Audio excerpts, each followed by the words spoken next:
దేశవ్యాప్తంగా ఈవీఎంల మీద చర్చ జరుగుతున్న వేళ సీఎం జగన్ అయితే ఈవీఎంల మీద కొన్ని అనుమానాలైతే వ్యక్తం చేయడం జరిగింది. ముఖ్యంగా ఈవీఎంలు వాడటం అనేది ప్రజాస్వామ్య దేశాలకి అంత మంచిది కాదు అని చెప్పేసి ఆయనైతే కొన్ని వ్యాఖ్యలైతే చేయడం జరిగింది. ముఖ్యంగా ఆయన చెప్తున్నది ఏంది అంటే, రీసెంట్‌గా జరిగిన ఏపీ ఎన్నికలో కొన్ని విచిత్రాలు, కొన్ని అనుమానాలైతే బయటపడ్డాయి. అవేంది అంటే మనందరికీ తెలుసు కదా! ధర్మవరం ఎమ్మెల్యే కేతిరెడ్డి. ఆయన ఎప్పుడూ ప్రజల్లో ఉంటూ మార్నింగ్ వాక్, ఈవినింగ్ వాకుల ద్వారా ప్రజల్ని కలుసుకుంటూ ప్రజల యొక్క సమస్యలను ఎప్పటికప్పటికి పరిష్కరిస్తూ ఉండేవాడు. ప్రజల్లో ఎప్పుడూ 24/7 ప్రజల్లో ఉండే కేతిరెడ్డి ఓడిపోవడం ఏంది అని చెప్పేసి చాలామంది ప్రజలు, ఏపీ ప్రజలు, తెలంగాణ ప్రజలు, ప్రపంచంలో ఉన్న తెలుగు వాళ్ళు కూడా అందరూ అనుకుంటున్నారు. మనందరం అనుకున్నాం గతంలో ఆయన రీల్స్ చూసినప్పుడు, ఆయన వీడియోలు చూసినప్పుడు ఎమ్మెల్యే అంటే ఇలా ఉండాలిరా, ఇలాంటి వాళ్ళని ఎమ్మెల్యే గెలిపియాలి, నిత్యం ప్రజల్లో అందుబాటులో ఉండే వాళ్ళనే ఎమ్మెల్యేగా గెలిపియాలని చెప్పేసి అందరూ అనుకున్నారు. కేతిరెడ్డిని చూసి అందరూ నేర్చుకోవాలని అనుకున్నారు. కాకపోతే ఏపీ ఎన్నికల్లో ఒకవేళ సీఎం జగన్మోహన్ రెడ్డి మీద వ్యతిరేకత ఉన్నా, పార్టీ మీద వ్యతిరేకత ఉన్నా కానీ కేతిరెడ్డి అంటే సొంతగా మనకి న్యాయం చేసే వ్యక్తి కేతిరెడ్డి ఉంటాడు కదా, కేతిరెడ్డి అన్న గెలిపియాలి కదా. ఆ యొక్క నియోజకవర్గం ప్రజలు కేతిరెడ్డిని గెలిపిస్తారు కదా. కేతిరెడ్డిని గెలిపించకుండా ఎక్కడో కూటమిలో భాగంగా వచ్చిన బీజేపీ అభ్యర్థి, ఆయనకి ఆ యొక్క ధర్మవరం నియోజకవర్గంతో ఎలాంటి సంబంధం లేదు. కొత్తగా వచ్చి ఒక 20 రోజుల్లోనే దాదాపు 7-8 వేల మెజార్టీతో గెలిచిందంటే ఈ యొక్క ఎన్నికల్లో ఏదో మోసం జరిగింది అని చెప్పేసి మనకైతే క్లియర్‌గా అర్థమవుతుంది అని చెప్పేసి వైసీపీ నాయకులు అయితే భావించడం జరుగుతుంది. ముఖ్యంగా బ్యాలెట్ పేపర్లతోనే ఎన్నికలెళ్ళాలి. ఇలా ఎళ్ళితే మళ్ళీ చంద్రబాబు నాయుడు మరియు లోకేష్ మళ్ళీ ఈ యొక్క ఈవీఎంలని హ్యాక్ చేయడానికి అవకాశం ఉంది. దానివల్ల మాకు ఈసారి ఎట్లైనా బ్యాలెట్ పేపర్లతోనే ఎన్నికలు నిర్వహించాలని చెప్పేసి సీఎం జగన్ అయితే కోరడం జరుగుతుంది.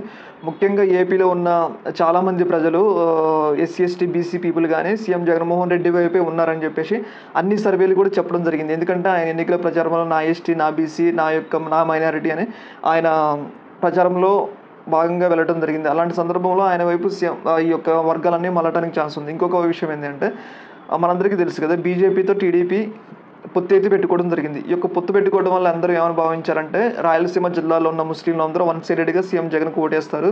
ఎందుకంటే ముస్లింలకి బీజేపీకి పడదు కాబట్టి అప్పుడు అందరూ వైఎస్ జగన్ వైపే వెళ్తారు అని చెప్పేసి అందరూ అనుకున్నారు. కాకపోతే రాయలసీమ జిల్లాలో కూడా సీఎం జగన్‌కి ఘోర పరాభవం ఎదురైంది.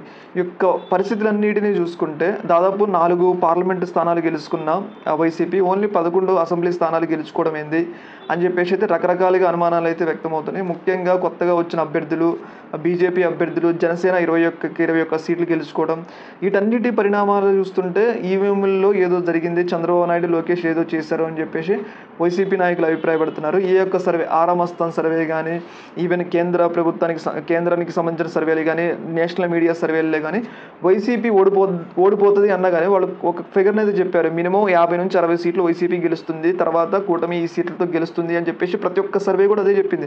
ఈవెన్ ఆరామస్థాన్ సర్వే కానీ ఇవన్నీ కానీ వైసీపీ మీద, ప్రభుత్వం మీద వ్యతిరేకత లేదు. ఆయన ఓడిపోయినా కానీ ఒక 60-70 సీట్లు గెలిచి ఓడిపోవడానికి ఛాన్స్ ఉంటుందని చెప్పేసి అందరూ అనుకున్నారు, అందరూ భావించారు, అందరూ అదే విషయాన్ని అయితే అనుకున్నారు. కాకపోతే వైసీపీ ఇంత ఘోర ఓటమి పరాజయం పాలు కావడం ఏందని అందరూ, అంటే ఈవెన్ ప్రతి ఒక్క ఏపీలో కానీ తెలంగాణలో కానీ మేము అనుకున్నామండి. ఇప్పుడు వైసీపీ ఓడిపోద్దని మేము అనుకున్నాం. కాకపోతే ఇంత ఘోరంగా ఓడిపోద్దని అయితే అనుకోలేదు.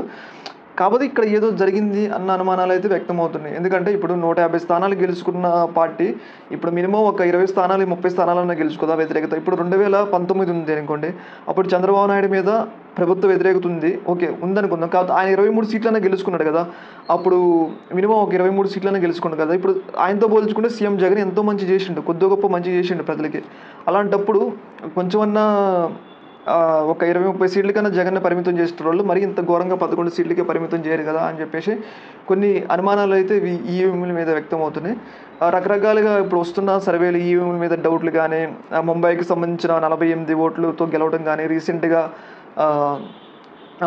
ఎలాన్ మస్క్ ట్వీట్లు కానీ ఇలాంటివన్నిటిని చూసుకుంటే ఈవీఎంల మీద ఏదో జరిగింది, ఏదో జరుగుతుంది, దానికి తెలియకుండా జరిగిందని చెప్పేసి చాలామంది భావిస్తున్నారు. దానికి నిదర్శనమే ఒడిస్సాలో దాదాపు 24 సంవత్సరాల నుంచి ముఖ్యమంత్రిగా ఉన్న నవీన్ పట్నాయక్ అక్కడ బీజేపీ అక్కడ ఆక్యుపై చేయడం, ఇప్పుడు బీజేపీ కూటమి అధికారంలో ఉన్న ఏపీలో బీజేపీకి సంబంధించిన కూటమి గెలవడం, బీజేపీ యొక్క వెనకుండి ఈవీఎంలు హ్యాకింగ్, ఈవీఎంలు ట్యాంపరింగ్ జరిపించింది అని చెప్పేసి అయితే మనకైతే క్లియర్గా వాదనలు అయితే వినిపిస్తున్నాయి. ముఖ్యంగా ఏంటి అంటే మనందరికీ తెలుసు ఇప్పుడు బీజేపీలో సీట్లతోనే ఇప్పుడు ఏపీలో ఉన్న సీట్లతోనే కేంద్ర ప్రభుత్వం నిలబడ్డది. దాని ప్రకారం ఏంటంటే వీళ్ళే ముందుగానే ఈవీఎంలు హ్యాకింగ్ చేసి అక్కడ పెట్టి కేంద్ర ప్రభుత్వం బీజేపీ అధికారంలోకి రావడానికి కారణమయ్యారా అనే వాదనలు అయితే వినిపిస్తున్నాయి. ఏదేమైనా కానీ ఈవీఎంల మీద చర్చ జరగాలి అని అయితే మనకైతే అర్థమవుతుంది. ముఖ్యంగా సీఎం జగన్ కూడా ఈ యొక్క విషయాన్ని నొక్కి చెప్పడం జరిగింది. ఈవీఎంలో ఏదో జరిగింది దానివల్ల మేము ఇంత ఘోరంగా ఓడిపోయాం. వచ్చే ఎన్నికలైనా ఈవీఎంలు లేకుండా బ్యాలెట్ పేపర్తో నిర్వహించండి. ఎందుకంటే ఇంత ఘోరమైన పరాజయాన్ని ఇంత ఘోరమైన ఓటమిని మేము మాకైతే సంబంధించింది కాదు. ఈ యొక్క ఈవీఎంలో మోసం జరగకపోతే ఇంత ఘోర ఓటమి మాకు వచ్చేది కాదని చెప్పి సీఎం జగన్ అయితే అభిప్రాయపడడం జరిగింది. దీని మీద మీ యొక్క అభిప్రాయం తెలియజేయండి. ఓకే మరి, థ్యాంక్ యూ.